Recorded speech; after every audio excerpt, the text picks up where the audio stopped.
En el ciclo de entrevistas sobre trayectorias periodísticas de Periodista Digital, hoy nos complace contar con el señor Iñaki Gabilondo, que es uno de los referentes de la profesión periodística en nuestro país. Muchas gracias por haber venido a Periodista Digital. Muchas gracias a vosotros por la invitación.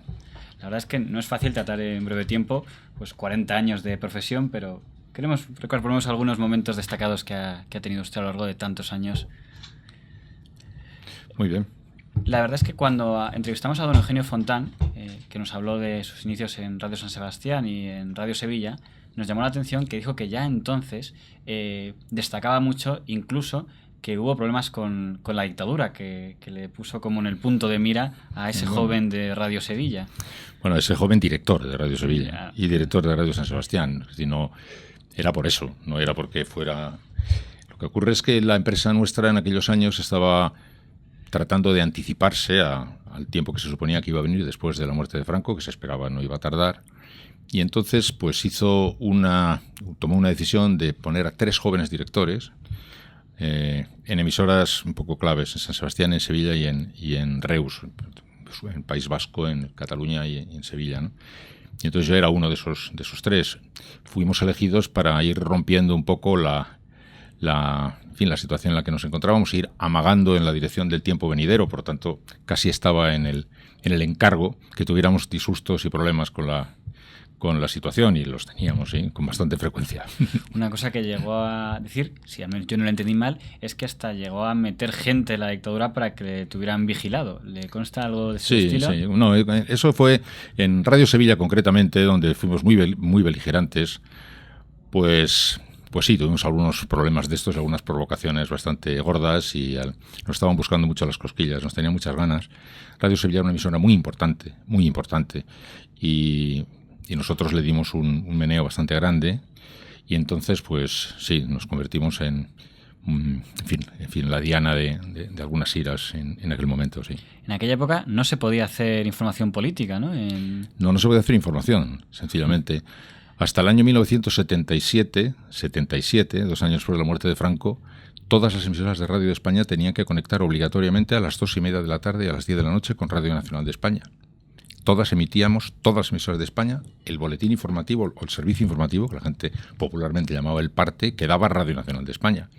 Las emisoras hacíamos información local, temas locales, reportajes, concursos, programas musicales, deportes, etcétera, etcétera. Y ahí se iba jugando más o menos el juego que se podía.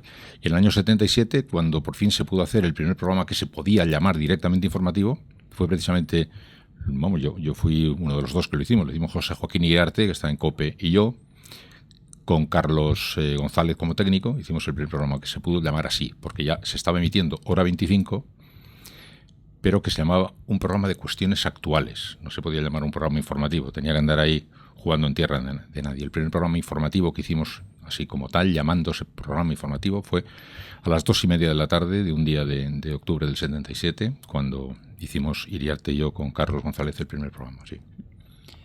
¿En qué momento decide, voy a ir un poco cronológicamente, dar el salto, imagino que don Fernando Castedo se lo propondría, a Televisión Española?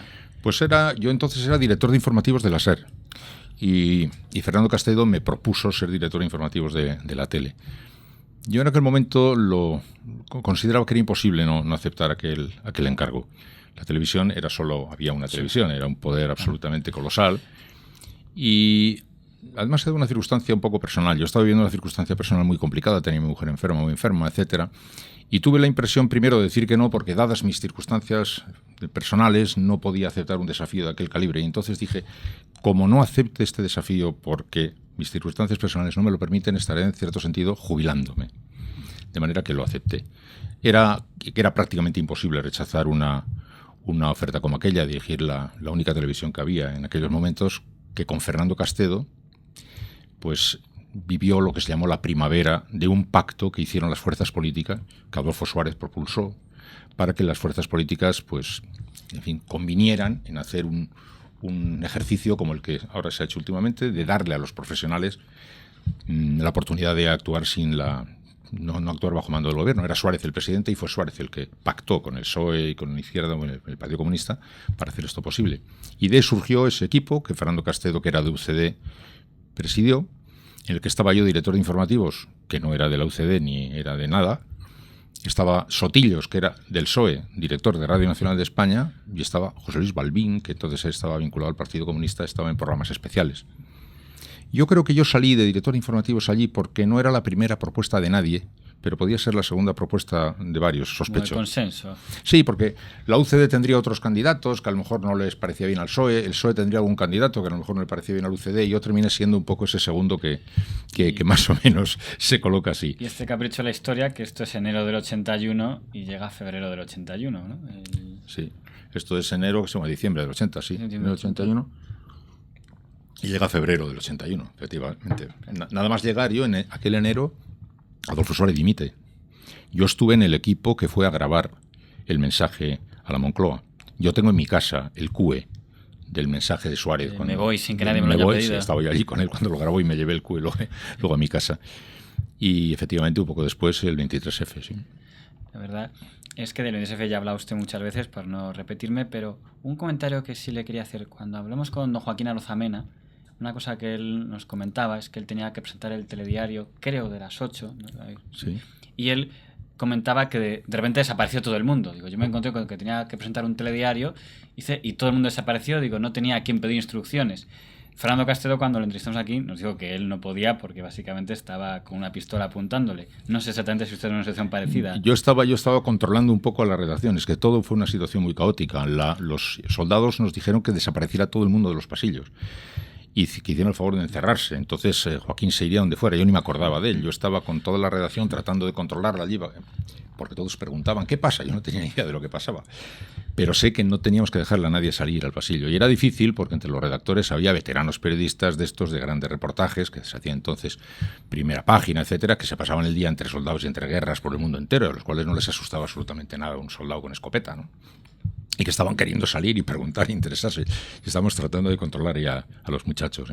Hubo tensión de ver si ahora, porque claro, no es lo mismo de rumores, me contaban que en emisoras como la SER se planteó la posibilidad de que tomaran, en el caso de Televisión Españolas, que directamente la tomaron. Con lo cual ahí... En el caso de la SER, además, es que yo había dejado de ser director de informativos de la SER hacía muy poco. Yo estaba en contacto con el equipo que nosotros habíamos montado, estaba Fernando Onega de director. Y nosotros en la casa estábamos allí, efectivamente, ocupados. Yo... Posiblemente el momento más intenso de mi vida personal fue cuando vi llegar a los tanques. Pues date cuenta que yo vi el asalto en directo, porque las imágenes que todo el mundo ha visto no se emitieron en directo.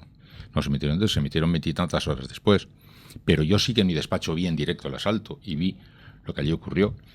Y como algunas veces he dicho, cuando tú ves, sin saber cómo acaba, el disparo aquel y la desaparición de todos los diputados, no sabes si están muriendo o qué ha ocurrido, cómo le trataron a Otero Mellado, etcétera. Cuando vi llegar los tanques a Prado del Rey por la ventana, en mi despacho, yo fui al despacho de Fernando y nosotros nos despedimos. O sea, yo me despedí de mis secretarias, Fernando se despidió de las suyas, nos despedimos, pero venían los soldados por las escaleras con uniforme de campaña, ¿no? Su salida en Televisión Española fue muy polémica. Esta es la portada que publicó, por ejemplo, Diario 16, que pone directamente Calvo Sotelo pidió su cabeza.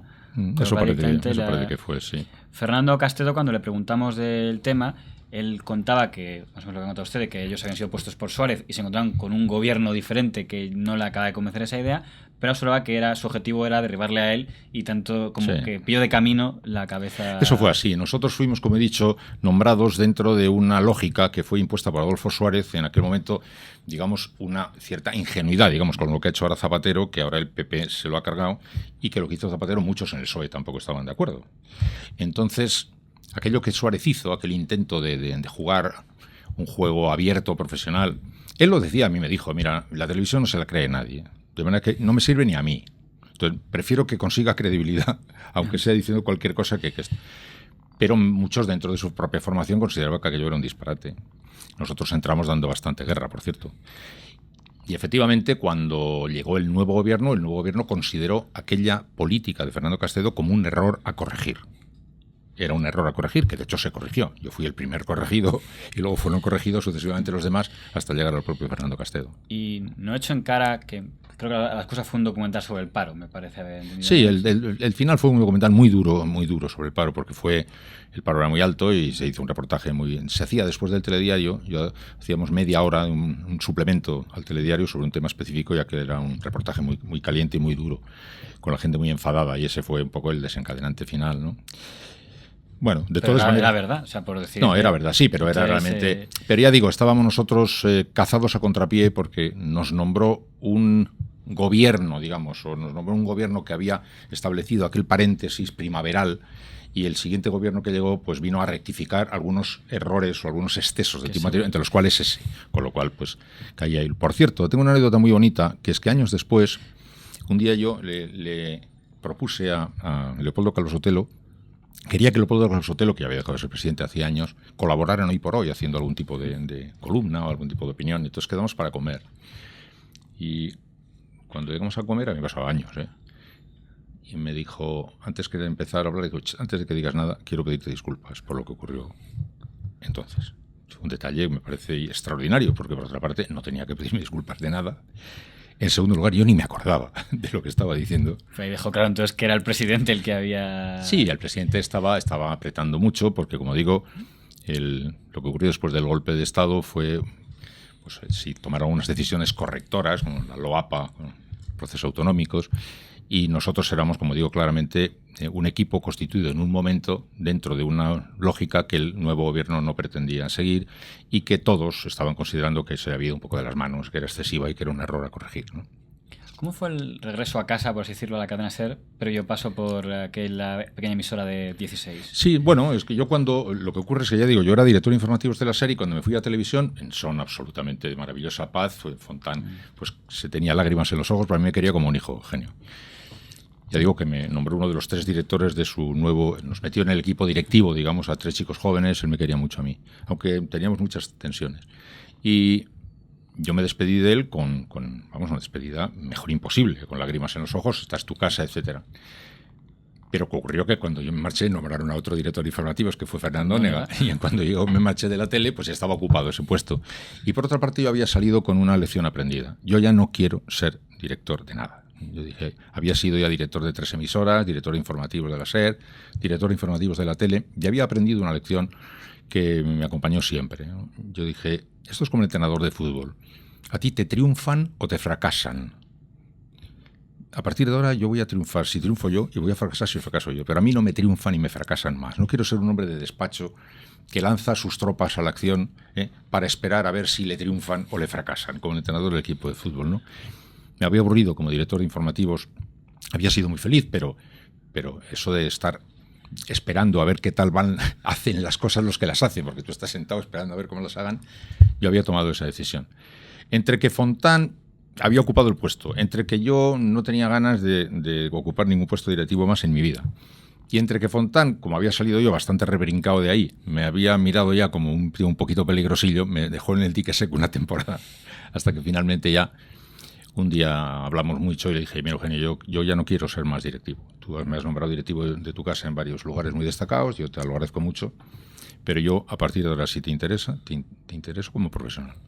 Y si no te intereso como profesional para hacer programas yo directamente, pues nada, entonces sí. Entonces me puso a la primera hora de la mañana, a hacer un matinal a la primera hora de la mañana, y empecé a hacer una serie de programas, hice también hora 25, y luego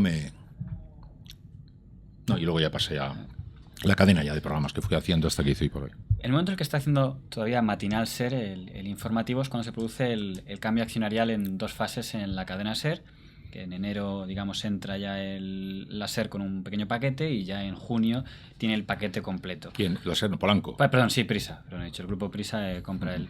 Entonces, una duda, por cierto, por ver si ese error no de la prensa. En febrero del 85 aseguran, cuando aún todavía no tienen el control absoluto, ese 25%, asegura el ABC que don Juan Luis Cebrián, entonces director del País, se reúne con usted y le ofrece la dirección de informativos de la cadena SER y que usted le pregunta que qué autoridad tiene para hacer semejante ofrecimiento.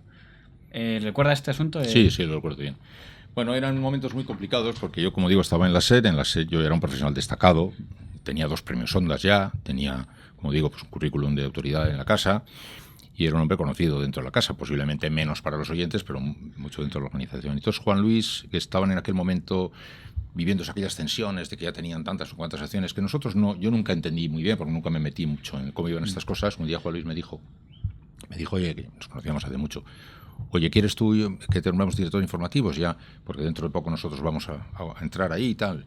Le dije, mira, yo no quiero ser director de informativos, como te he dicho antes. Y por otra parte, mira, yo, mientras esté Eugenio Galdón o Eugenio Fontán, yo voy a seguir solamente lo que me diga Eugenio Fontán. Si vosotros vais a llegar, que me parece muy bien, cuando lleguéis, pues hablamos de lo que sea. Pero hasta que no llegue Eugenio, es mi director general y yo no quiero que hablemos de nada hasta que llegue ese momento. Eso fue, no fue nada más que eso.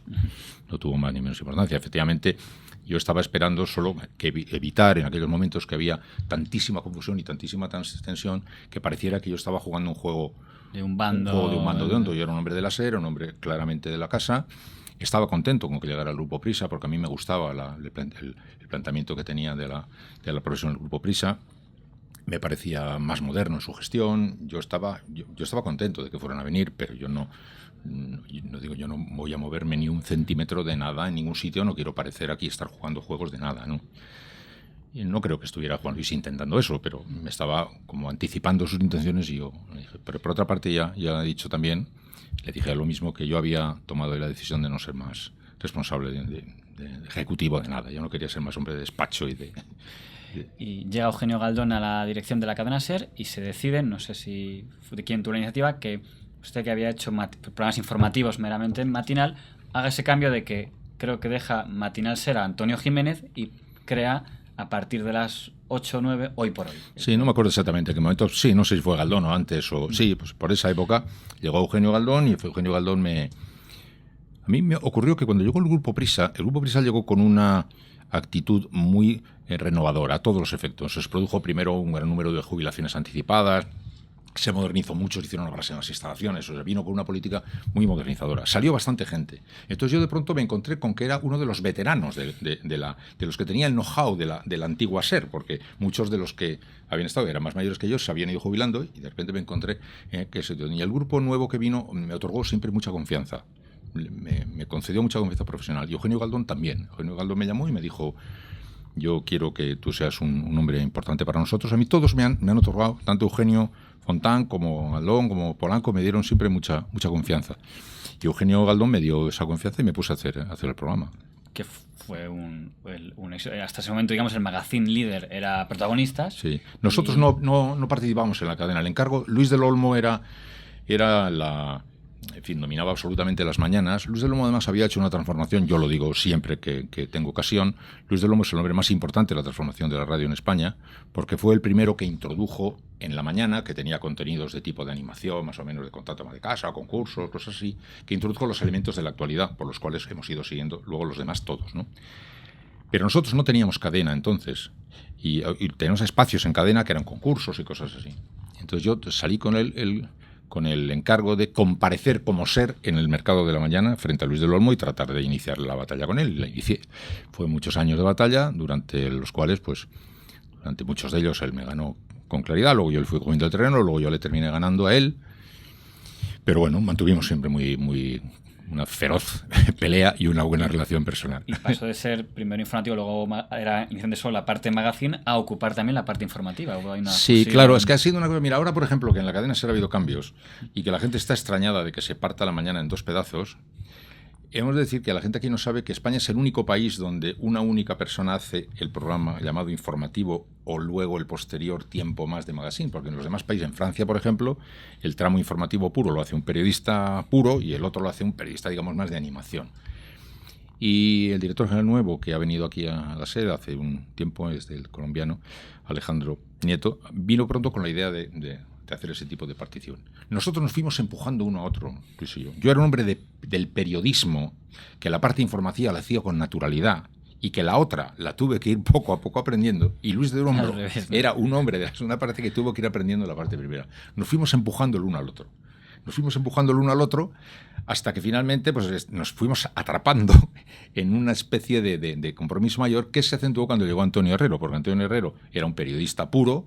Empezó a las 6 de la mañana con el tiempo puramente informativo. A él le obligaron a ir más a llegar hasta el mediodía. Y entre todos y a nosotros nos fueron empujando hacia las 6, con lo que al final llegó a ser esto un lío. Por eso digo que la actual estructura de la mañana, en la que una persona como Carlos Herrera, por ejemplo, hace toda la mañana, es el resultado no de una decisión tomada por un programador, sino el resultado de un juego de empujones que hemos ido pegándonos todos unos a otros, un momento que parecía que íbamos a terminar haciendo pues 15 horas, ¿no?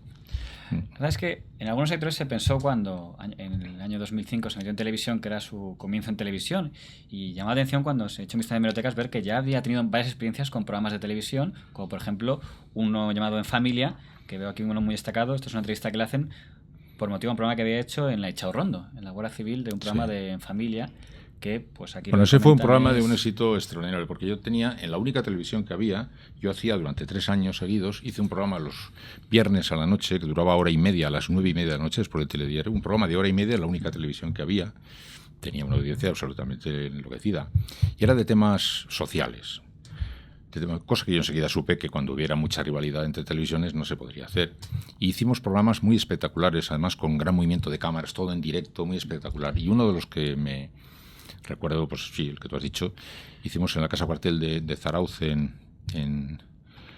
la Guardia Civil. Hice un programa entero de hora y media desde allí, con los guardias civiles, con sus familias desde allí dentro. Por cierto, con la gente de Batasuna afuera, llamándome traidor y diciéndome de todo. Además, hacíamos ese programa que era un directo, pero insertábamos vídeos que habíamos hecho los días anteriores. Y yo había hecho en ese programa vídeos yéndome con las mujeres de los guardias civiles al mercado. Les conocen a estos, etcétera, ¿no? Yendo con ellos por las zonas donde había habido atentados, etcétera. Y fue un programa que lo hicimos un poco antes de la Navidad, no me acuerdo la fecha exactamente. Usted comenta en esta entrevista que en el ambiente en San Sebastián, eso en Madrid lo conocemos menos, no era fácil el tema Guardia Civil, era como un tema que... No era fácil. Como digo, no solo no era fácil, sino que uno de los elementos más chocantes de aquel programa fue ir, yo como digo, con las mujeres de los guardias civiles al mercado y decir, ustedes saben que estas son mujeres de los guardias civiles, ustedes la atienden habitualmente, no les atienden, en fin, o sea, fue un poco provoca. Yo estuve allí, estuvimos con todos los niños, con las madres, con todo, y no era fácil, no era fácil para nada. Llama la atención en esta entrevista, esto debe ser el año 88-89, que habla del tema de Navarra, algo que años después parece que solo insinuarlo pues lleva a otra clase de acusaciones. Es uno de los asuntos que se ha ido enredando más de lo que solía estar antes. Sí. Y comenta aquí, sin tapujos, que es un problema que no se puede ignorar y hasta más o menos que el sentimiento, y le pido perdón si lo he interpretado mal y que me corrija, como que el navarrismo antivasco es algo más reciente, de los años de la transición. Sería, si no fuera, porque yo tengo bastante experiencia ya y me da mucho miedo las transposiciones de estas explicaciones un poco delicadas, pero bueno, para resumir mucho diré que estaba bastante claro hacía mucho tiempo, incluso durante el franquismo, que había una especie de fraternidad vasco-navarra hasta el punto que estaba todo lleno de sociedades vasco-navarras. Yo fui a vivir a Sevilla, cuando fui a Sevilla constituimos la sociedad vasco-navarra el Club Vasco-Navarro, estaba la sociedad vasco-navarra de arquitectos, de la pesca, todo estaba, o sea, se entendía que Navarra era una unidad, pero estaba fraternalmente unida a todos y estaba todo constituido así. Porque hay una Navarra muy vasca, otra Navarra medio y otra Navarra no vasca, y entonces era imposible buscar una fórmula. Esto venía de alguna manera medio resuelto así, con esa fraternidad que singularizaba claramente Navarra, sin confundir, pero que la ascribía de una manera bastante próxima a eso. Así estaba todo. Se fueron enredando posteriormente las cosas como consecuencia de muchas cosas, una de ellas sobre todo por culpa de ETA. Porque cuando ETA, que además de matar a mucha gente, ha hecho barbaridades, que han producido destrozos de todo color, produjo un destrozo aquí también.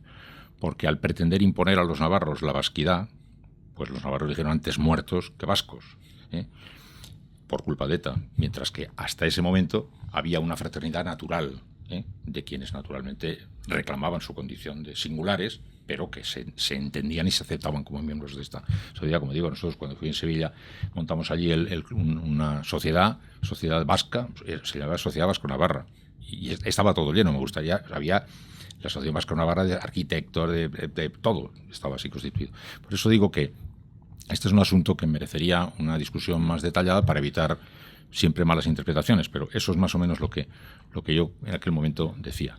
Pero en ese programa que has recordado ahora, yo hacía programas de tipo muy social. Un día llené, por ejemplo, el Senado de niños de 12 años. Por ejemplo, hicimos una sesión de hora y media con niños de 12 años, una sesión del Senado. Hicimos muchas cosas. Yo un día hice un programa desde un barrio gitano de hora y media de duración, un barrio gitano que no tenía luz, que por cierto, dije al final qué paradoja, hemos tenido que traer mucha luz para hacer un programa en televisión en directo aquí en un barrio que no tiene luz, y ahora nos llevamos la luz y se quedan sin luz después del programa, ¿no?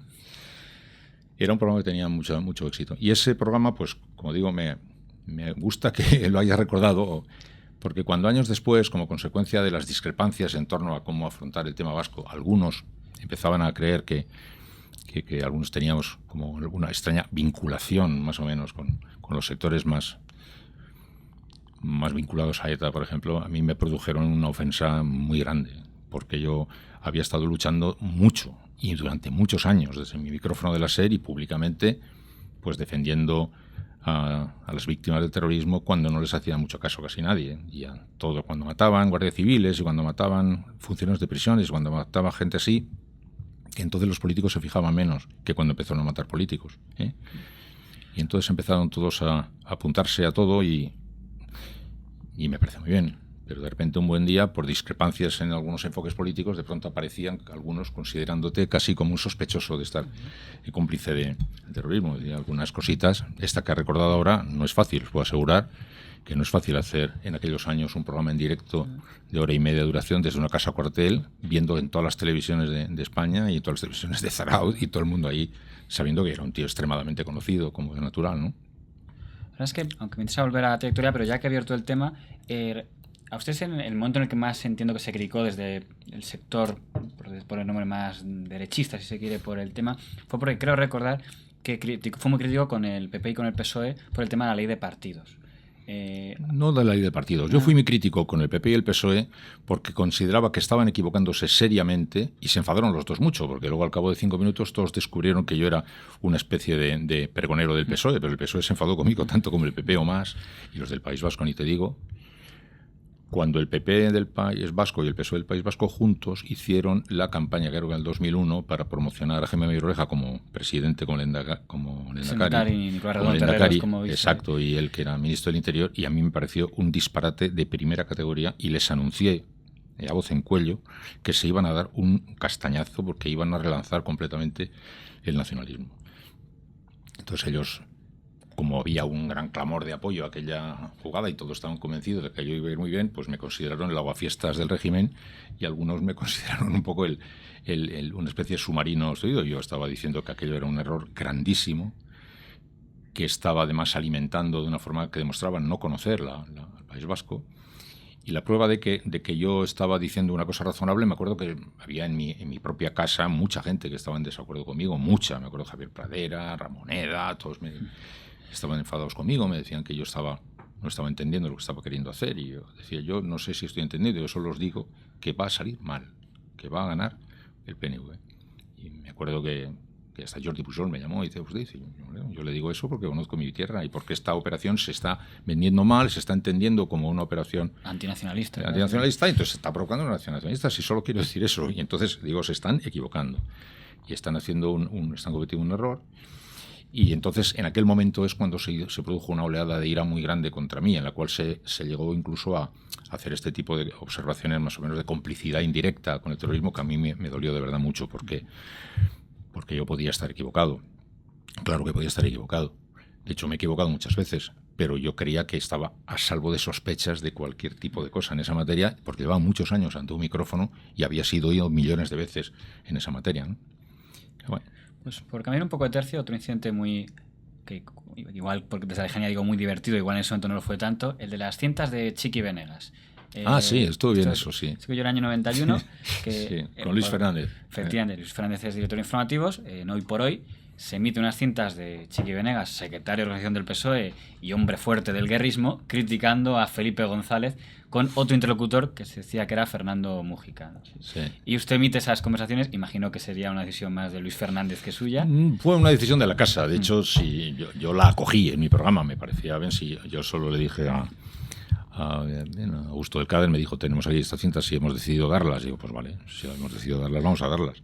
Y dice, si hubiera podido, entonces, que yo no las doy y me voy. Entonces lo hubieran dado sin mí ante el micrófono, pues hubiera dado igual. Y sí, luego nos llevaron a los tribunales. Recuerdo que el juicio contra nosotros en los tribunales tuvo alguna anécdota muy graciosa, porque estaba el juez tratando de descubrir el tema como fueran los soldados, ¿no? ¿Quién manda más, el sargento? Pero vamos a ver, si el director de informativos le da la orden, usted lo da, pero si usted no quiere darla, da. Es que son complicidades, eso no se hace así, ¿no? Y luego una anécdota graciosa cuando el juez me dice, a ver, pone la cinta y se me oye a mí decir, van a escuchar ustedes ahora una voz que es la de José María Venegas. Para la cinta y dice, a ver, ¿por qué sabe usted que esa voz va a ser de José María Venegas? Y le digo, ¿y por qué sabe usted que esa voz era la mía? Y me dice, tocado. Sí, nada, no pasa yo lo veo nada, pero en aquel momento, jolín, estaba todo el mundo muy enfadado. Es el diario El Sol, que era un diario breve, que existió brevemente, que era el diario guerrista, y que la gente dice que el estilo Gabilondo edulcora la brutalidad de lo que se ha hecho, porque estaban defendiendo, digamos, al señor Venegas. Pero bueno, yo no lo sé. Yo me he pasado demasiados años de mi vida delante de un micrófono por donde pasan muchas cosas y muchas personas, ¿no? Y yo no puedo controlar las interpretaciones de las cosas que se hacen. Y las interpretaciones de las cosas que se hacen, pues ya sabes cómo son, ¿no? Pero bueno, las guerras que juegan unos y otros pretenden que se resuelvan en los escenarios públicos y no se pueden resolver. El problema lo tenían ellos. Lo tenía el PSOE en sus bandos enfrentados. Entonces a mí que no me cuenten más historias. Si la cinta lo hubiéramos debido o no dar es otro capítulo y la justicia entendió que la podíamos dar. Si estuvo bien o mal hecho, no sé. ¿Cómo se obtuvo? ¿Quién lo dejó? Yo nunca lo supe, nunca lo quise saber. Pero en todo caso, en última instancia, lo que yo les decía a ellos, vamos a ver, vosotros estáis a matar. Pues no estáis a matar. Entonces, lo único que aquí se pone de manifiesto es que estáis a matar. Eso es lo que ha ocurrido. Se enfadaron muchos todos. Y luego, sobre la bondad o maldad de la emisión de la cinta, como digo, yo me lo tomé como un empleado al que le acaban de comunicar que se va de esa cinta y dije, pues mira, me parece muy bien, yo la voy a dar. Pero yo estaba solo acogiendo en mi seno una cinta que la casa había decidido que se iba a dar y que me parecía muy bien que se diera. Y que revelaba una guerra que, por otra parte, creo que era noticia, porque en aquel momento la prueba de que noticia es el follón que se armó. ¿Sí? Ahora que se habla de cambios en radio, en el año 90-91 se hizo un cambio interesante, que es que Luis del Olmo deja la COPE para irse a Onda Cero, y entonces se empieza a hablar de Iñaki Gabilondo COPE. He visto que ya, fíjate, esto es del marzo del 91, Diario 16 ya dice, anuncian que se está a punto de irse Luis del Olmo, dicen, se está hablando insistentemente de la figura de Iñaki Gabilondo, actualmente en la cadena SER, por sus valores en los derechos humanos y su respeto a las creencias religiosas. Se decía como que era inminente que iba a ser. Y ya en 5 de julio, ya se dice en Gabilondo, sigue en la SER tras rechazar oferta millonaria de la COPE. En una entrevista con don Luis del Olmo, le escuché hablar un poco del tema, de que se había reunido 2 veces con alguien de la COPE, no decía quién, imagino que debía ser don Álvaro García Lomas, pero no... ¿Yo? ¿Con quién no me entendí con Álvaro García. No, fue con otro que no se puede saber. Me ofrecieron muchísimo dinero, sí. Y no se dejó tentar. No, porque yo estaba bien en la SER, es que quiero decir, vamos a ver.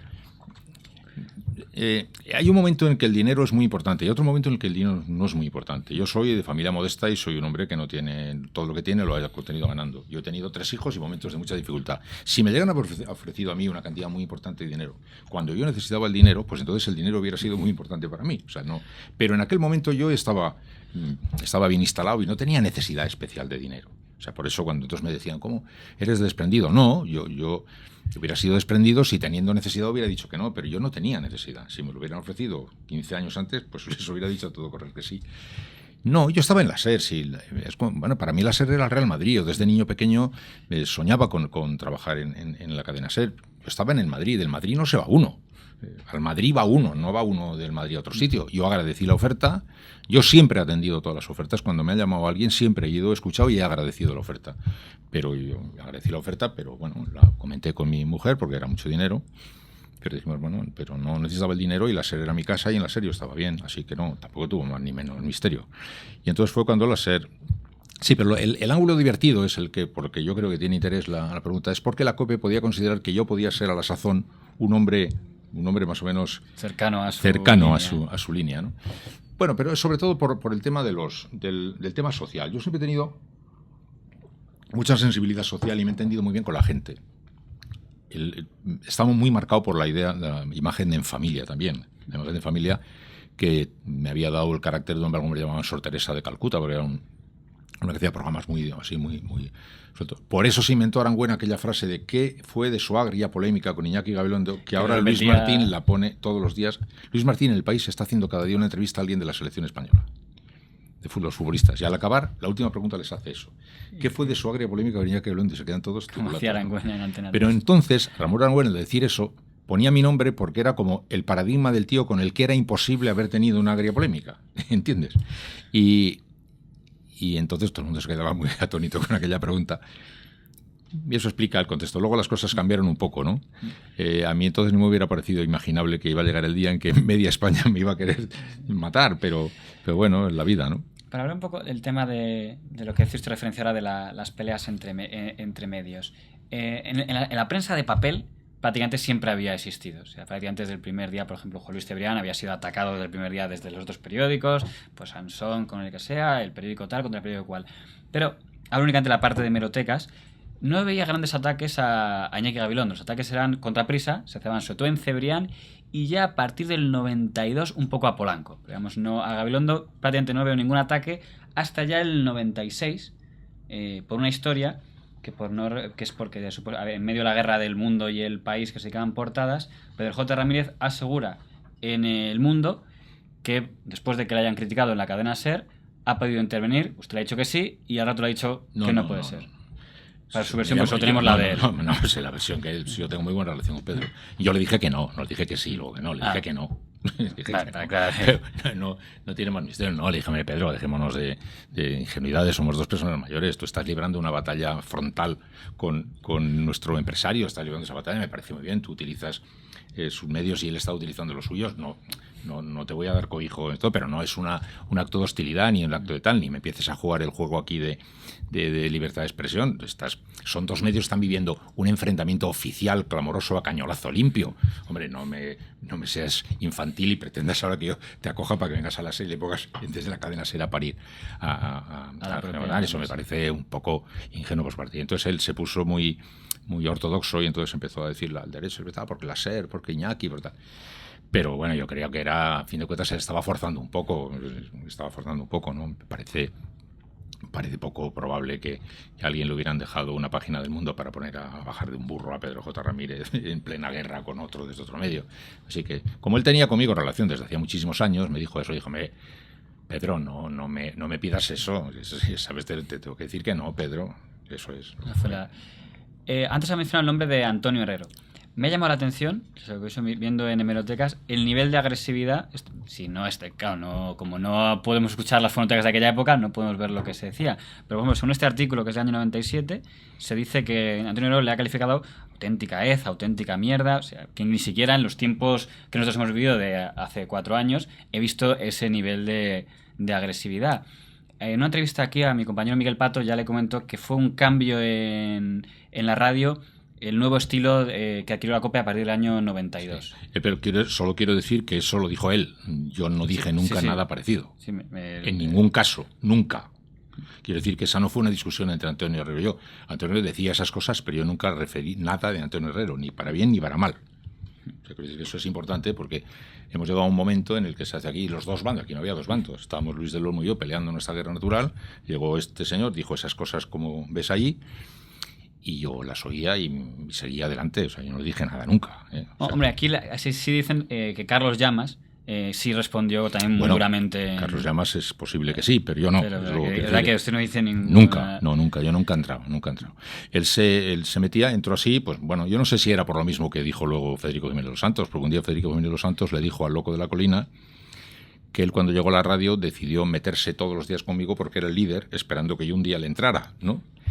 Y después de meses de meterse conmigo, pues un día le dije hice un comentario, y entonces él dijo a la nación, ya hemos ganado, ya hemos conseguido. Eso cuenta en su libro. Exacto, sí, lo cuenta él, ¿no? Entonces no sé si a lo mejor Antonio Herrero estaba pretendiendo lo mismo, yo no lo sé. Antonio Herrero llegó y comenzó a ponerme a mí a bajar de un burro que yo no le había dicho nada nunca, y nunca le dije nada, nunca le dije nada. Bueno, para no saltarme el orden, aunque luego volveré con el tema de Federico, me parece entender que don José María Aznar, como presidente del gobierno, no le concedió a usted muchas entrevistas, aunque cuando estuvo aquí Miguel Ángel Rodríguez me aseguró que por lo menos una le consta a él que hubo. Sí, a mí sí, bueno, para empezar, José María Aznar a mí me concedió 20 y tantas entrevistas durante los tiempos anteriores a ser presidente del gobierno, y después, siendo presidente del gobierno, una, después de haber ganado las primeras elecciones, me dio una. Y luego ya nunca más. Pues hay una célebre entrevista con Luis del Olmo en el que don Luis del Olmo le dice... Pero lo más chocante para mí del caso de José María Aznar es que José María Aznar estaba muy enfadado con el Grupo Prisa. Y yo siempre tenía la impresión de que estaba muy enfadado con el Grupo Prisa y que conmigo no estaba especialmente muy enfadado. Que yo estaba enfadado en la medida de que yo era del Grupo Prisa y entonces me tocaba la parte alícuota de esto. Pero mi sorpresa fue en un libro que se publicó hace un par de años aproximadamente, un libro sobre periodismo. Juan Luis Cebrián, de repente me encuentro con la sorpresa de que en el prólogo pone bueno, Juan Luis Escribano escribe, que cuando llega a la Moncloa Aznar le llama a Polanco y a Juan Luis para lo que fuere, y en esa conversación les pide la cabeza de Eduardo Roteglen y la mía. Yo me llevé una sorpresa, yo a la sazón quería tener una relación correcta con Aznar.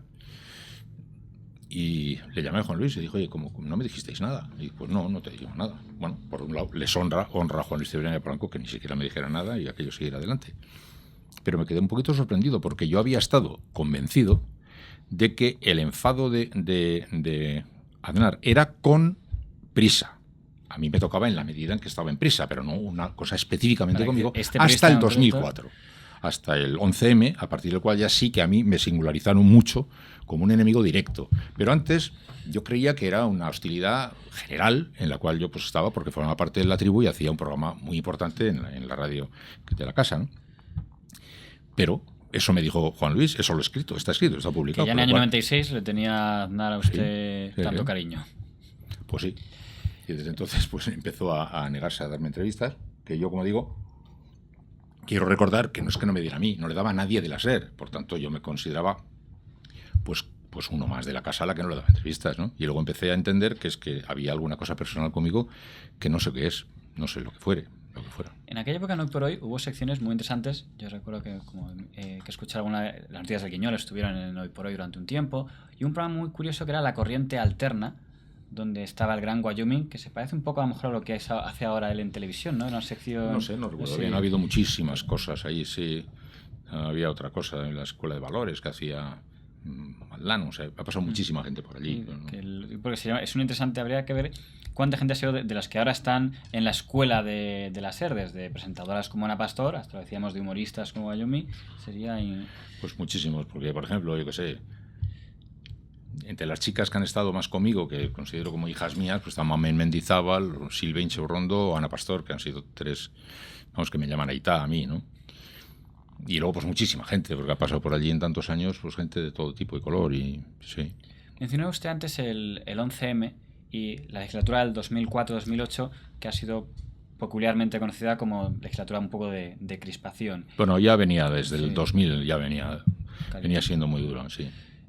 Yo no conocía, y no sé si se ha contado mucho, que ahí llegó a haber casos de que traspasaba la parte que duraba el trabajo, que llegaba a afectar a profesionales, incluso en su vida familiar o su vida, que si en un restaurante o un tal, sufría incidentes que a lo mejor en Euskadi, por desgracia, ya lo habían padecido muchos periodistas, pero que en Madrid, sectores que se entiende son democráticos, porque dicen ser solidarios con las víctimas del terrorismo o con la derecha democrática, de repente organicen, digamos, sectores, insulten a periodistas ya fuera de su ámbito. Sí, bueno, yo en una entrevista de aquí me comentó que eso había pasado, sí. Y no traslució mucho, y no sé, creo que usted padeció ese tipo de... Pues sí. Bueno, yo he tenido, la verdad, experiencias de esas. En el caso de Euskadi, por ejemplo, tengo una experiencia muy curiosa.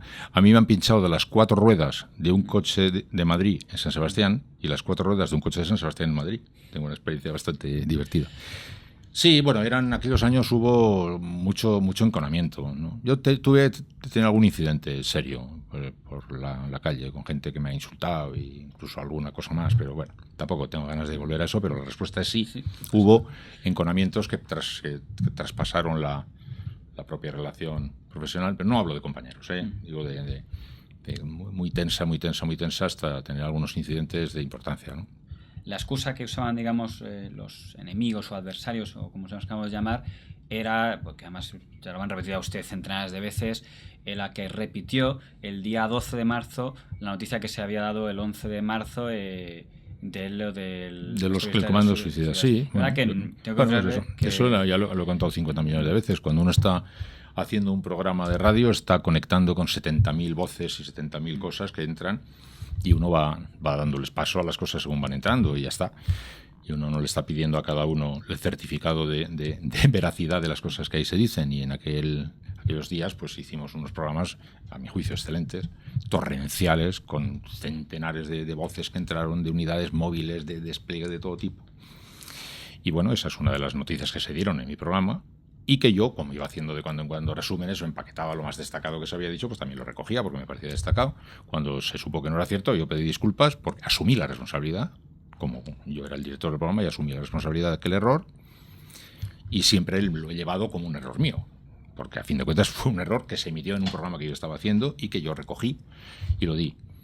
Pero no fue un asunto que yo hubiera estado tratando de encontrar para ver cómo enredar de basura o de porquería las cosas en la víspera de las elecciones. Eso es lo único que quiero decir. Cuando he dicho esto, alguien me ha dicho, mira, está tratando de escudarse. No, si no estoy escudando de nada. Yo, cuando un presentador de estudio conecta con Valencia y en Valencia le dice que el Valencia tiene un nuevo entrenador, pues él da paso a esa noticia y la coge.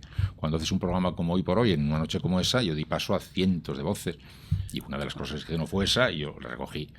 Ya está. Una cosa que se dijo... Pero luego se me ha atribuido, también digo yo, y muchas veces lo digo, a mí me ha dolido bastante estar siendo perseguido como si fuera una persona que en aquel momento tan dramático hubiera tenido la máquina calculadora en marcha para ver cómo jugar un juego político. Me parece que no me conoce quien dice eso, que estaba viviendo con una pasión total y yo ni me acordaba que había elecciones. Pero digo que, bueno, a cambio de esto, quien hace un programa de ese estilo se lleva muchas medallas que le corresponden a otros compañeros. Y también te llevas algún garrotazo que le tocaría a lo mejor a un compañero, pero vaya el uno por el otro, ¿no? De aquel programa, en una situación tan difícil, se dice, y si me equivoco, que Arnaldo Otegi quiso entrar en directo y no se le permitió. No, Arnaldo Otegi me llamó a mí para decirme que no había sido ETA y yo le dije que me parecía muy bien y que saliera Antena, y si salía Antena, que me dijera que si había sido ETA lo condenaba. Y no aceptó. Y no. La verdad es que lo malo de aquella historia es que quedó como muy... Parecía que había como dos equipos, el gobierno que quería a toda costa que se dijera que había sido pero es que ETA, es curioso, porque yo tengo grabado el viernes por la mañana, lo primero que yo dije cuando empecé es: quiero expresar mi horror por la circunstancia de que parece que hay unos que están diciendo que han sido unos, han sido otros, como si importara mucho, con los cadáveres todavía ahí y con las familias llorando, saber esto.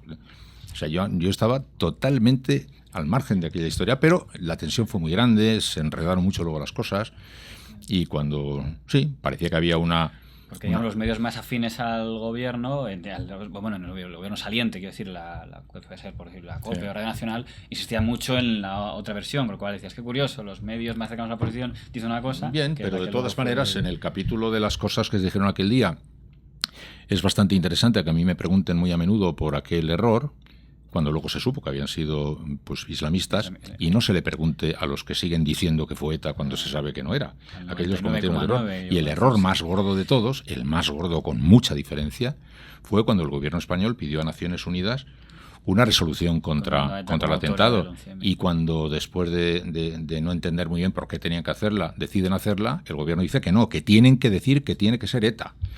Y yo he hablado con embajadores que estaban en aquella reunión y todavía no entienden a qué venía aquella obsesión del gobierno para pedir una resolución de Naciones Unidas insistiendo en que era ETA. Entonces, Chencho Arias era el embajador en Nueva York, pero no estaba en aquel momento allí, estaba sustituyendo en una mujer, y esa fue posiblemente la metedura de pata más extraordinaria, con mucha diferencia del día. Pedir la diplomacia española a la resolución de Naciones Unidas, y sin embargo eso parece que no. Y lo del comando suicida, que fue... Cuando hablamos con el señor Zazalejos nos contaba que llamó también al director ABC para decirle que seguro que había sido ETA, y llamó a todos, ¿no? Incluso yo aquella mañana, fíjate, si yo estaba tan despreocupado con el tema de las elecciones, quiero decir, cuando tú estás haciendo un programa de radio en directo, que empieza con parece que hay un atentado, parece que hay algún muerto, parece que son 2, parece que hay 6, que parece que hay 10, que parece que hay 30, que hay 40, que hay 90, que hay 100, 120, hay que ser de cartón piedra para no vivir con una intensidad brutal aquello, reventando los teléfonos, pidiendo sangre de todos los hospitales, unidades móviles de todos los lados, los compañeros de la SER disparados por todos los sitios, cada uno con un micrófono buscando alguna información, llamando de toda España a todas las emisoras. Pero hay que situarse en esa situación, tratando de conducir un programa en estas condiciones, y recibiendo señales de todos los lados para intentar acordarse de que hay elecciones y a ver si jugamos ahora un juego para donde trampa hay que ser de cartón piedra. Yo no hubiera llegado donde he llegado profesionalmente si no hubiera tenido un poco de sensibilidad, ¿no? Uno no puede hacer eso. Yo estaba conmovido haciendo aquel programa. Yo ni me acordaba de las elecciones y me importaban un pito las elecciones aquel día. Entonces, ese juego a alguien le debía estar importando, porque estaban obsesionándose tanto con aquello. Yo solo sé que el viernes acabó mi programa y yo me fui, porque ya no tenía más trabajo y me fui a una casa que tengo en el campo. Cuando hace el cambio de la SER a 4, y me alegro poder preguntárselo, usted se despide de la SER de una manera francamente sorprendente, si me permite, que es que lo último que dice es pido perdón. que yo creo que no sé si hay un precedente de que un locutor de radio se despide. Era un programa muy largo, muy emotivo, donde había hablado mucha gente a favor de usted, y usted quiso que su última intervención suya fuera una autocrítica. No, sí, exactamente. Vamos a ver, yo a lo largo de mi vida siempre he jugado limpio. He jugado limpio. Y toda la gente que me conoce sabe que he jugado limpio. Y cuando me he confundido, he pedido disculpas. Siempre. Y no me ha importado nada pedir disculpas. Creo que he sido un buen profesional y que creo que he hecho un buen programa de radio durante muchos años.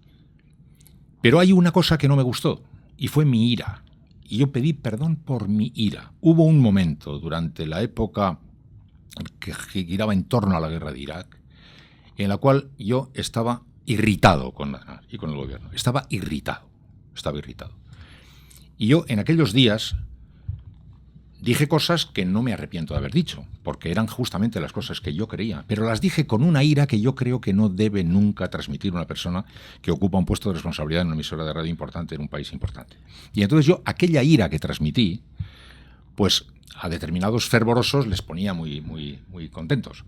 Y yo, cuando me fui, a los jóvenes que estaban allí en el estudio conmigo, les dije, bueno, he hecho cosas, algunas de las cuales espero que os sirva de ejemplo, o algo habré hecho bien, pero no quiero que os quedéis con mi ira, porque de esa ira que yo he expresado durante una etapa, que fue pequeña etapa, de esa no solo no estoy orgulloso, sino que pido perdón.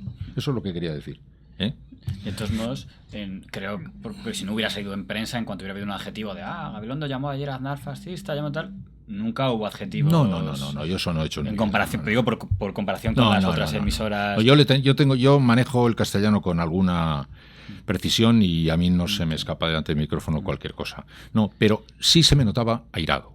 Se me notaba airado. Yo sabía que estaba airado y la gente notaba que estaba airado. Yo cuando me enfado se me nota que estoy enfadado. Y tampoco me parece mal estar enfadado. Pero no me importa estar enfadado en un blog, por ejemplo. Pero hacer un programa ante 3 millones y pico de personas está enfadado. Yo siempre he creído que ante un programa de radio, el que habla ante un micrófono emite 2 mensajes. Uno, el mensaje que emite, y otro, el mensaje que se emite con su manera de expresarse.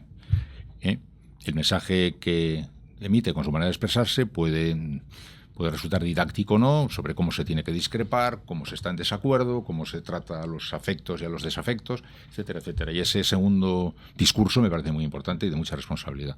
Entonces yo cuando en un momento determinado me airé, no es que me airara empezando a decir barbaridades, no, sino expresando con demasiada dureza, una dureza que yo creo que no es adecuada, lo que sentía en aquel momento. Pero no me arrepiento de los argumentos de fondo que tenía yo. Yo estaba completamente convencido de que tenía motivos para estar así enfadado, pero que no debía perder un poco el control. Tuve la impresión de que en algún momento perdí un poco el control. En su etapa de 4, que fue famoso en una época que a mí como me pilló como estudiante, es la que recuerdo, donde digamos los grandes referentes era por la mañana escuchar digamos la radio o Onda Cero o la COPE, que era digamos lo crítico al gobierno, y por la tarde, por la noche ver el telediario de Gabilondo, un poco para tener el contraste de las dos versiones. Usted hace editoriales en primera persona del plural, que es algo que comentaba mucho en la universidad, de por qué usar el plural, será porque es su opinión o será la opinión del canal. Siempre tengo una duda en relación con eso. Yo creo que es un problema de timidez. A mí me parece que me da miedo decir yo, me da corte decir yo. Y alguna gente me dice que es curioso que para evitar la fantasmada de decir yo, caigo en la superfantasmada del plural majestático como si fuera el Papa, ¿no? Pero es por no decir yo, me corta un poco decir yo, ¿no? Y eran suyos, no era que sea de opinión. Que va. Era mío, todos estábamos 4 y el de la moto éramos como estáis vosotros aquí, unos poquitos empezando a montar un canal, ¿no? No había allí nosotros, no. Yo hablaba así, todavía me ocurre, tengo mucha dificultad en decir, yo creo que nos parece que, no sé muy bien por qué lo hago. Yo creo que es una manera un poco corta de emboscar una cierta timidez, ¿no? Pero ya digo, es paradójico, porque mucha gente me dice, fíjate, para evitar el yo, pues te pones tan estupendo que pareces el Papa, ¿no? Antes había mencionado el nombre de un locutor que creció mucho en esa legislatura, ahora que es don Federico Jiménez Los Santos. Realmente, usted que no suele responder a prácticamente nadie, y siempre la derecha mediática le ha tenido especial tirra para atacar, a Federico Jiménez Santos sí le ha dedicado en varias ocasiones ataques, ¿no? Bueno, no digo ya los ataques que le ha dedicado él, pero estoy pensando en pues narcisista, complejo de superioridad, babea por Esperanza Aguirre, un estilo que no es muy habitual en usted. ¿Se podría decir que quizás este locutor sacaba lo peor de Iñaki Gabilondo? No, exactamente. No, puede que haya un aspecto de Federico. Yo a Federico le valoro mucho. Yo creo que es un hombre muy interesante y muy inteligente y un hombre muy culto y es un hombre que está muy bien. Tiene sus puntos de vista distintos a los míos, pero eso no tiene nada de problema. Me fastidia un poquito que perdona la vida a los demás. Es como si estuviera permanentemente considerándose el culto oficial de España que está examinando a sus muchachos. ¿Sí? A lo mejor en algún momento me ha molestado un poquitín por eso, pero no. Yo nunca he tenido ningún problema con las opiniones de nadie sobre mí, pero nunca en la vida, jamás. Por ejemplo, en esta casa el director vuestro tiene la manía de meterse siempre conmigo como si fuera el reverendo, no sé qué me dice. Pues me parece muy bien, yo no tengo nada que poner, ese es su punto de vista. Y que además, que es verdad, que a mí que me parece, pues que él dice lo que quiere decir y yo lo respeto perfectamente, y Federico dice lo que quiere decir y yo lo respeto perfectamente. Alguna vez que me ha podido picar un poco, puede ser por esta especie de complejo de superioridad, ¿no? Con el que se pasea por el universo, ¿no? Pero bueno, tampoco vaya más lejos las cosas, oye, que haga lo que pueda cada uno con su vida, ¿no? Se entendió, aunque usted ya lo negó en ese momento, que cuando se anuncia que Telecinco compra 4 y usted pasa a hacer Hoy en CNN+, la gente dijo, claro, como Gabilondo ha criticado tanto a Berlusconi, pues ahora los italianos han decidido prescindir de Iñaki Gabilondo. ¿Qué va? Si las cosas son mucho más sencillas. Vamos a ver, es que para empezar todo este tiempo que yo he estado ahí en la televisión, era un tiempo en el que yo estaba echando una mano al nacimiento de un producto que yo sabía que no iba a ser mi aventura vital. Mi aventura vital ya se había cumplido en la cadena SER. Yo voy a cumplir 70 años.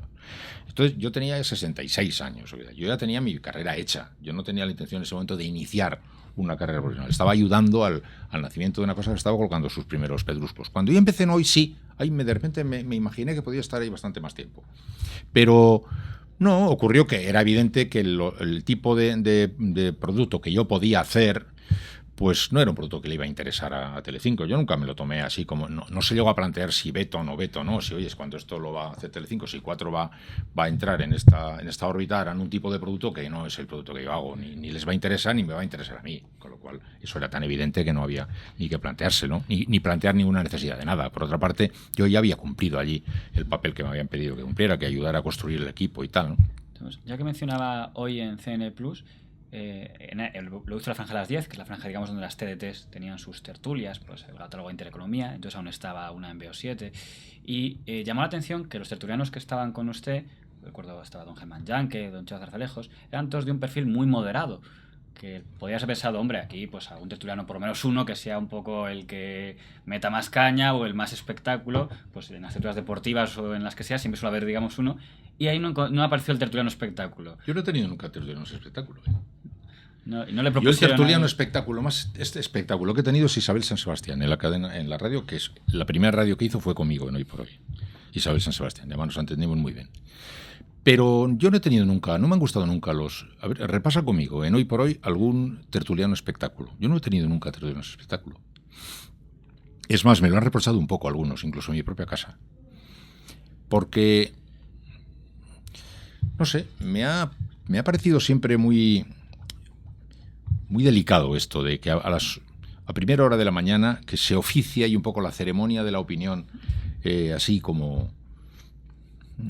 Me daba la impresión de que era todo un poquito que necesitaba una cierta mesura. O sea, que hoy estás tú porque es miércoles, pero si llega a haber sido jueves no hubieras tú y a lo mejor el tema que tú sabes es al que hubiera tocado mañana, pero resulta que no estás tú. O sea, me parecía una buena reunión de gente inteligente que puede estar bien, pero que con tal de que no dijera cosas demasiado tremebundas, ¿no? Porque no se tenía muchas veces suficientes elementos de juicio, ni se había dispuesto suficiente tiempo para conocer muy bien la información. Entonces, me parecía un poco así. Yo no he tenido nunca tertulianos muy exagerados. ¿Y no apareció algún hombre de los números que dijera, oye, mete a alguien? No, a mí de luego nunca me han dicho, porque esta es otra cosa que debo decir, que esta puede ser la más llamativa de todas. Es que a mí no me ha dicho nunca nadie nada mientras yo estaba haciendo ningún programa. Nadie quiere decir nadie, y nada quiere decir 0 veces. A mí no me ha llamado nunca Polanco, nunca, ninguna vez. No me ha llamado Juan Luis Cebrián ninguna vez, pero ninguna vez es 0 veces. 0, ninguna. O sea, que era gracioso que yo cada vez que ponía la radio por la mañana, pues a lo mejor cualquiera de los que has dicho, de mis competidores, a cada cosa que yo decía le atribuían como si yo fuera el muñeco del ventríloco y estuviera por detrás Polanco, la radio de Polanco diciendo lo que yo tenía que decir. A mí no me han dicho nunca nada, pero nunca es nunca. Ni en Hoy, ni en nada, nunca. He dispuesto de una... Ya te digo, desde que llegaron, yo estaba ya en la cadena SER cuando llegaron, llevaba ya 18 años cuando llegaron, siempre me consideraron un profesional destacado, me otorgaron su confianza, me dejaron margen y yo fui a mi bola, tranquilamente, y nunca me dijeron nada. Hombre, era evidente que yo compartía ideología con la casa, eso era evidente, pero la compartía de una manera ancha, porque yo no he militado en mi vida en ningún partido de nada, y compartía la visión de la profesión que tenían y las cosas, y confiaban en mí y yo estaba tan a gusto. A mí no me han dicho, pero nada, nunca. Ya sé que esto la gente no se lo cree, porque... Yo me confieso y le pido perdón si cometo algún exceso. Cuando esto lo comentábamos entre compañeros en la universidad, cuando íbamos, por poner otro ejemplo, a algún columnista del mundo diciendo, no, a mí nunca me han tocado una coma, a mí nunca nada. Yo no lo sé. Nos llama la atención, pues es que casualidad que cuando hay, digamos, una campaña, coinciden todos. De repente, Garzón, todos contra Garzón en un lado, todos a favor de Garzón en otro. Bueno, no lo sé. Trama Inmobiliaria en Madrid, pues todos los días trae inmobiliaria en Madrid. Pues a lo mejor será porque hay una cierta afinidad, pero yo no lo sé. Yo, desde luego, lo que puedo decir con toda rotundidad, y puedo poner por testigos a las 300 personas que han trabajado conmigo en todos estos años, que a mí nunca nadie me ha dado ningún tipo de instrucción. De nada, nunca. Pero nunca es nunca, Y la única vez que yo le llamé a Jesús Polanco fue el día que que iba a la Audiencia Nacional, cuando iba a declarar, caso del cable. Y que le llamé por la mañana antes de ir, y dije, oye, Jesús, ¿qué tal? Oye, no sé, ¿hay alguna cosa que quieras decir o alguna cosa? No, nada, la única vez. Nunca. Ni siquiera en ese momento que tan duro para él. Nunca, ni siquiera me dijo, oye, me gustaría, nada, nunca. También es paradójico decir que después de estar yo tantos años en el Grupo Prisa, yo no he estado nunca en ninguna reunión de nada del Grupo Prisa, nunca. Hasta ahora que me han hecho el Consejo de Administración de la SER, fíjate qué curioso. O sea que he vivido una situación muy satisfactoria desde el punto de vista profesional, porque esta empresa y la anterior con la que estuve me otorgaron una gran confianza siempre, confiaron muchísimo en mí.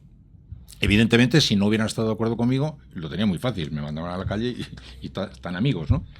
Pero nunca se ha producido esa situación. Por eso era muy cómico que se aludiera a mis intervenciones como si fueran intervenciones prácticamente al dictado. Yo solía algunas veces decir, un día le dije a Eugenio Galdón, ¿te imaginas que yo dijera que todo lo que le oiga a la COPE se lo atribuyo a Rouco? Pues tú imagínate, ¿no? O sea, como vosotros hacéis atribuirme a Polanco cada cosa que yo digo, imagínate que yo a cada cosa que digo, que dice la COPE, digo Rouco. Rouco dijo ayer, Rouco parece que quiere, las intenciones de Rouco sospecho que van por esa dirección. ¿A qué no sabéis por qué no lo hago? Porque sé que es mentira. Como vosotros sabéis perfectamente que es mentira, que me lo digan a mí. Como igualmente es mentira que le puedan decir a Carlos Herrera. Que Lara ¿Tú te imaginas que esté Carlos Herrera hablando y que sea la voz de Lara? ¿Tú te imaginas eso? O que Luis del Olmo sea la voz de... Es que me hacía un poquito de gracia porque los que creían que era inimaginable que a Luis del Olmo le dijeran lo que tenía que decir, o que a Carlos Herrera le dijeran lo que tenía que decir, se imaginaban que a mí sí. ¿Pero por qué? A mí sí. ¿Por quién me habían tomado? Era un periodista muy acreditado, muy serio, muy solvente y con mucho currículum. Pero era una cosa que a mí, en principio, me ofendía. En principio. Pero claro, luego a fuerza de oír, por aquí me entraba y por aquí me salía, ¿no? Pero nunca. Ha sido un caso curioso. Lo digo en la seguridad de que nadie lo va a creer. Pero bueno, a lo mejor hay alguien que lo cree. Ya está. Bueno, pues ya terminando, ahora que estamos hablando tanto de crisis periodística, en tantos sitios, pero quizá en el periodismo especialmente dura, quizá el primer síntoma que se tuvo de crisis en el periodismo, el símbolo, fue el cierre de CNN Plus y el fin del programa Hoy que antes mencionaba. No sé qué consecuencias... En alguna ocasión comentó que lamentó que Telecinco, digamos, tan rápidamente se deshaciera de aquella marca. A mí aquello me parece que además le otorgó a aquel momento un valor simbólico muy fuerte. Es decir, el fin de CNN Plus y el comienzo instantáneo de la señal del Gran Hermano en ese punto convirtió ese momento en un momento un poco metáfora de un modelo que no tiene salida y otro que prospera, y le concedió a toda nuestra salida un cierto carácter simbólico. Y a mí un carácter especialmente simbólico, porque después de tantos años de estar haciendo periodismo, que ese fuera un poco el final de mi carrera y mi carrera sí, pues lo que ha servido es para que me empiecen a llegar premios por todos los lados de una forma como si fueran premios póstumos. Es una cosa bastante extraordinaria, ¿no? Bueno, me han dado muchos premios en mi vida, pero desde ese momento y con ese motivo, como convertido en una especie de pequeño símbolo de una señal de un periodismo que tiene dificultades de sobrevivir frente a otros, me han llovido premios por todas las partes, no paran. Bueno, sí, aunque bueno, no se ha retirado porque sigue ejerciendo sí, pero bueno, ahora ya digamos he abandonado los grandes escenarios, digamos, ya las grandes ligas, ya no estoy en las grandes ligas, ¿no? En las grandes ligas ahora están otros, ¿no? Bueno, y por preguntar a la autoridad, que haya comentado antes algo, pero ha hablado o qué le parece la elección de como su sustituta de Pepa Bueno para las mañanas de... Hombre, no sé, la nueva dirección de la casa es la que tiene que explicar las circunstancias que le han llevado a hacer todos estos cambios, ¿no? Yo siempre le he considerado mucho a Carlos Francino, porque sé lo que es coger el programa de otro, ¿no? Eso es muy difícil, ¿no? Y yo creo que ha tenido muchísimo mérito y lo ha reconducido muy bien. Pero la casa quería hacer un cambio hacía tiempo, en la mañana y en la tarde. Y está hecho esto. Bueno, y a Pepa, por supuesto que le considero muchísimo, le considero mucho. No tengo con ella una especial amistad, pero le conozco hace tiempo y le sigo hace mucho. Yo creo que es una muy buena profesional. Yo creo que lo hará muy bien. Y vamos a ver, siempre que se hacen estos cambios, la SER es mucho coche, ¿eh? Yo muchas veces he dicho, cuando alguien me elogiaba o alguna cosa, decía, bueno, yo me considero un buen piloto, es la verdad. Me considero un buen piloto, falsas modestias aparte, pero tengo un coche extraordinario. O sea, que te ponen a ti mañana a hacer la mañana de la cadena SER y, joder, oye, el coche tira mucho, ¿eh? Tira mucho. Y entonces la SER es muy potente, la SER es mucha máquina, ¿no? Y entonces yo tengo la impresión de que, como en otras ocasiones, pues conseguirá que todas las apuestas que hace funcionen bien.